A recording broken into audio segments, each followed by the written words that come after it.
Hey guys, welcome to Talk to Yue.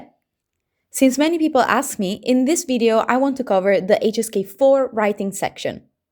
Keep in mind that this writing section is technically divided into two parts, with the first being a sentence reordering exercise and the second one being the one that we're going to cover today, where you have to create your own sentences. So let's get right into it. As you can see from the example, you're going to be given a picture and a word. In the example, the word is乒乓球, which means ping pong. All you have to do is create a sentence using that word. So of course, this can be a very easy or very difficult exercise, depending if you know the word or not. It's important that you look at this example because you will see that even though HSK 4 is quite an intermediate level already, you are not required to write very complex sentences. As you can see, the example sentence simply is 他很喜欢打乒乓球. Essentially, to succeed in this exercise, you just need to show that you know the word, you know the meaning, and you know how to use it in a grammatically correct way. So in this exercise, you should not try to show off very complex grammar or very colorful language, because that increases the chances that you're going to make a mistake. So there is no right or wrong answer as long as it is grammatically correct and you use the word properly. So for this exercise, I'm going to show you the sentences from the official answer keys, which are examples that would be counted as 100% correct. So let's first look at the words and the pictures. You only have 5 sentences that you need to write. Number 96 is the word 吃亮, which means surprise or to be surprised. So your sentence needs to show that you know that it is an adjective and you know how to use an adjective in a sentence correctly. For example, using words before that such as 很,非常, and then the meaning of the sentence needs to make sense. So here you can see one of the official answers. 他听了以后很吃亮. So as I said, we have the 很吃亮 component that shows us that we know how to use this word in a sentence. And then you will notice that these kind of sentences tend to always add at least one complement to the sentence to make it a bit more complete. So they do not simply say 他很吃亮, because that will not give you the maximum amount of points.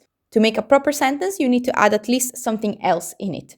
For example, 听了以后, 他听了以后很吃亮. So that shows that you're not simply taking your chances by using this word in a random way, hoping it's an adjective, but it shows that you do know the meaning. So in general, keep your sentences as short and as simple as possible. Use the word that is mandatory and then add one more thing, for example, a location or a time or some other kind of complement that makes the sentence a little bit more complex, but not too much. Then let's go to the other word. The word is 한, which means sweat. So our sentence could be something about working out or doing some kind of sports and as a result sweating. And as you see, the answer key is not even that complex. It simply says 她出了许多汗. So she 出汗 to sweat. They added one more element, which is 许多, a lot. So as you see, we always have a subject, a verb, then the word that we're supposed to use, and then one other element, in this case 许多. You could have also have added, for example, 每天常常, as long as it makes sense with the meaning of the word as well. Then we have the word 挂, which means to hang something. As you see, the picture is telling us that this person is hanging a photo, a picture, or a painting. So our sentence needs to describe this situation. And here the suggested sentence is 他, written in the male form because that is the person shown in the picture. 他想把画挂在墙上. So here the sentence is a little bit more complex because it uses the ba grammatical point. It's a grammatical point that you're supposed to know if you're taking the HSK 4 exam.